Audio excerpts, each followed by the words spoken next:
What a innings, what a innings! Liton Kumar Das আজকে যেই perform করেছেন, সত্যি দৃষ্টিনন্দন ছিল। 159 বলে 126 রান করেছেন। কি অসাধারণ ইনিংস খেলেছেন তিনি। এর মধ্যে 16টি চার মেরেছেন, 2টি সিক্স মেরেছেন। তার প্রত্যেকটি চার ছিল আপনার দেখার মতো, দৃষ্টিনন্দন। স্টাইলিশ ব্যাটিং করেছেন তিনি আজকে। আমি মনে করি আজকে যদি লিটন কুমারকে কেউ সঙ্গ দিত, তিনি 200 রান করতে। আপনি দেখেন লাস্টের দিকে আইসে তাইজুল ইসলাম যেভাবে সঙ্গ দিয়েছেন, শরীফুল ইসলাম যেভাবে সঙ্গ দিয়েছেন, তাতেই কিন্তু লিটন কুমার দাস সামনের দিকে এগিয়ে যেতে পেরেছেন। আমরা প্রথম দিকে যদি দেখি, মাহমুদুল হাসান জয়, তিনি 2 বল খেলে মাত্র 0 রান করে আউট হয়েছেন। তিনি কিন্তু সবচেয়ে বেশি সমালোচিত ব্যাটসম্যান। তার দরকার ছিল তিনি একটু দেখে শুনে একটু রান করা, কিন্তু আজকে তিনি সেটা পারেন নাই। তারপর 2 নাম্বার যার আজকে ডেবো হয়েছে, অভিষেক হয়েছে, তানজিদ হাসান তামিম। তিনি 34 বল খেলে 26 রান করেছেন, মোটামুটি এক্সেপশনাল। 3 নাম্বারে মমিনুল হক, তিনি কিন্তু তেমন একটা ভালো করতে পারেন নাই, চেষ্টা করেছেন ভালো খেলার। তিনি 41 বলে মাত্র 22 রান করেছেন।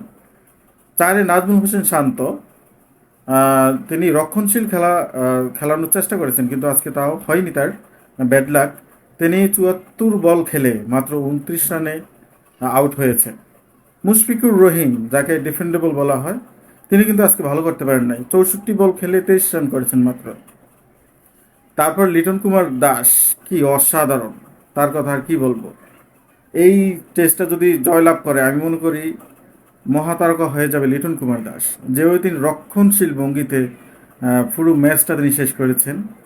তাকে সঙ্গ দিয়েছেন তাইজুল ইসলাম, যিনি 40 বল খেলে 16 রান করেছেন।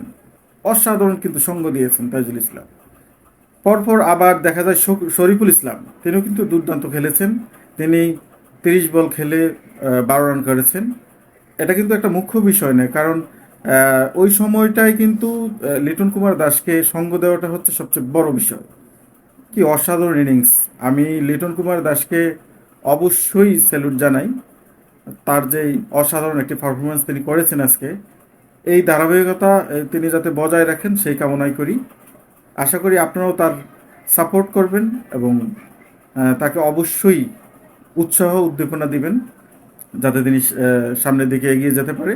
আজকে এখানেই শেষ করছি। আপনারা অবশ্যই কমেন্ট বক্সে জানিয়ে দেবেন লিটন কুমার দাসের পারফরমেন্সটি কেমন হয়েছে।